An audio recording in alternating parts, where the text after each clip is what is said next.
Una función básica de los engranes consiste en proporcionar una razón de velocidad constante entre sus respectivos ejes.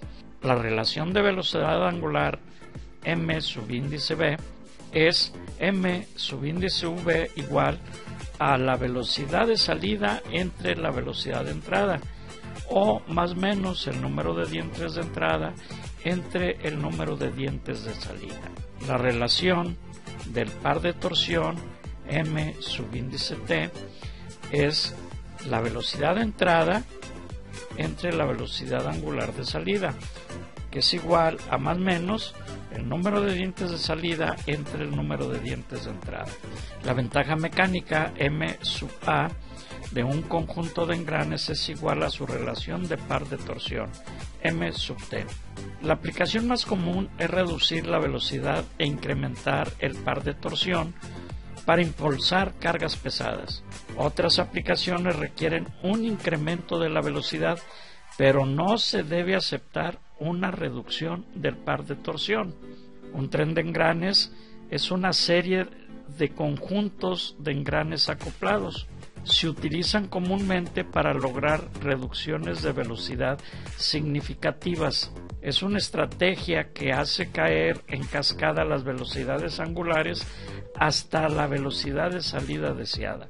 Cuando se utilizan o se usan múltiples pares de engranes en serie, la razón de velocidad total se le conoce como valor del tren, el cual se define como la velocidad de entrada al tren de engranes dividida entre la velocidad de salida del tren.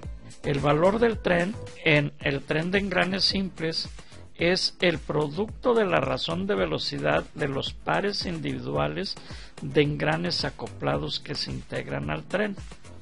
En forma de ecuación se expresa como la razón de tren es igual a más o menos el número de dientes de entrada entre el número de dientes de salida. En un tren de engranes simples o serie, cada eje aporta solo un engrane. En la figura vemos un tren de engranes simples con 5 engranes en serie. La expresión para esta relación de tren es simple. Aquí la tenemos, donde vemos que al final solamente nos queda el número de dientes del engrane de entrada entre el número de dientes del engrane de salida. Como guía aproximada, con una etapa se puede obtener un valor del tren de hasta 10:1 con un par de engranes. Un tren de engranes compuesto de 2 etapas puede ofrecer un valor de tren de hasta 100:1. Un tren compuesto es aquel en el que por lo menos un eje tiene más de un engrane.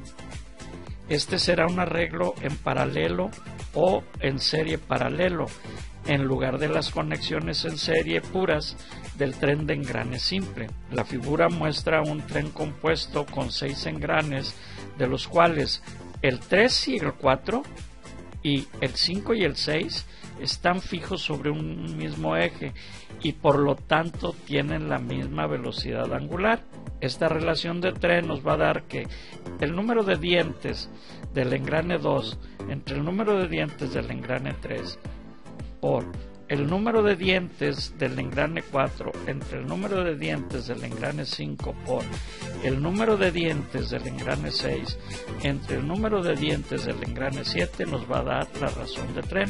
Aquí el signo menos que vemos aquí es si un engrane gira en sentido contrario al de entrada, es signo menos. Si los dos giran en la misma dirección, es signo más. En el tren compuesto, las relaciones intermedias no se cancelan, ya que la relación del tren total es el producto de las relaciones de juegos con engranes paralelos. Esto puede generalizarse para cualquier número de engranes en el tren, como la razón de tren va a ser igual a más o menos producto del número de dientes de los engranes impulsores entre el producto del número de dientes de los engranes impulsados. Cuando el giro del engrane de salida es contrario al de entrada, el signo es negativo. Si el giro del engrane de salida es en la misma dirección al del engrane de entrada, es un signo positivo. Puesto que los números de dientes en los engranes deben ser números enteros, cuando se va a diseñar un tren, primero se determina el número de dientes, después se determina el paso diametral, enseguida se determina el número de etapas necesario para obtener la relación total, y por último se divide esta relación en partes a conseguir en cada etapa. Para minimizar el tamaño del paquete, se mantienen las partes tan equitativamente divididas entre las etapas como sea posible. En los casos donde el valor del tren total solamente se necesita que sea aproximado, cada etapa puede ser idéntica. Si se necesita de un valor del tren exacto, entonces, primero se intenta factorizar el valor del tren total en componentes enteros para cada etapa.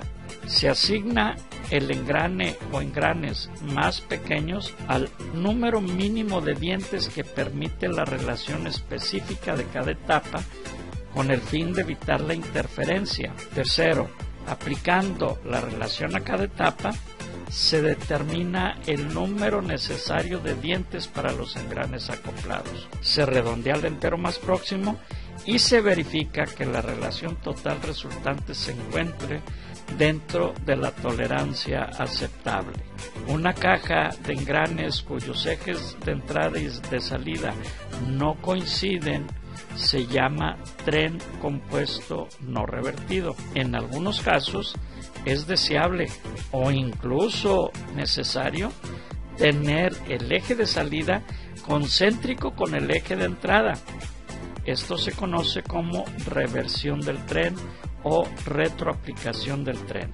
En el tren compuesto revertido se requiere que las distancias entre centros de las etapas sean iguales. En el tren revertido, el eje de entrada y el de salida están en línea. Para el caso de un tren compuesto revertido de dos etapas, la limitante de la distancia es el diámetro del engrane 2 entre 2 más el diámetro del engrane 3 entre 2 debe ser igual al diámetro del engrane 4 entre 2 más el diámetro del engrane 5 entre 2. Como el paso diametral relaciona los diámetros y los números de dientes, al reemplazar todos los diámetros se tiene que el número de dientes del engrane 2 entre 2 veces el paso diametral más el número de dientes del engrane 3 entre 2 veces el paso diametral debe ser igual al número de dientes del engrane 4 entre 2 veces el paso diametral más el número de dientes del engrane 5 entre 2 veces el paso diametral. Si suponemos un paso diametral constante en todas las etapas, en este caso en las dos etapas, nos quedaría que el número de dientes del engrane 2 más el número de dientes del engrane 3 debe ser igual al número de dientes del engrane 4 más el número de dientes del engrane 5. Estas condiciones y las anteriores satisfacen de manera exacta la restricción de que los ejes de entrada y salida se encuentren en línea. Los trenes de engranes convencionales descritos en las secciones anteriores son dispositivos de un grado de libertad. Existe otra clase de tren de engranes que tiene una amplia aplicación: el tren epicíclico o planetario. Este es un dispositivo que tiene 2 grados de libertad. Se requieren 2 entradas para obtener una salida predecible. Es relativamente fácil visualizar el flujo de potencia a través de un tren de engranes convencional y observar las direcciones del movimiento de sus engranes miembros. En un tren de engrane planetario es muy difícil determinar el comportamiento por observación. Deben hacerse los cálculos necesarios para determinar su comportamiento y pueden resultar sorprendentes los contraintuitivos resultados. Como los engranes giran con respecto al brazo y este tiene movimiento, se tiene un problema de diferencia de velocidad que requiere aplicar la ecuación. La velocidad angular del engrane debe ser igual a la velocidad angular del brazo más la velocidad angular del engrane respecto al brazo. además de la ecuación anterior, se requiere la ecuación de relación de tren, que me diga que la velocidad angular de salida entre la velocidad angular de entrada debe ser igual a más menos el número de dientes de entrada entre el número de dientes de salida. Para encontrar las velocidades en un tren epicíclico, siempre se debe conocer los números de dientes y las dos condiciones de entrada.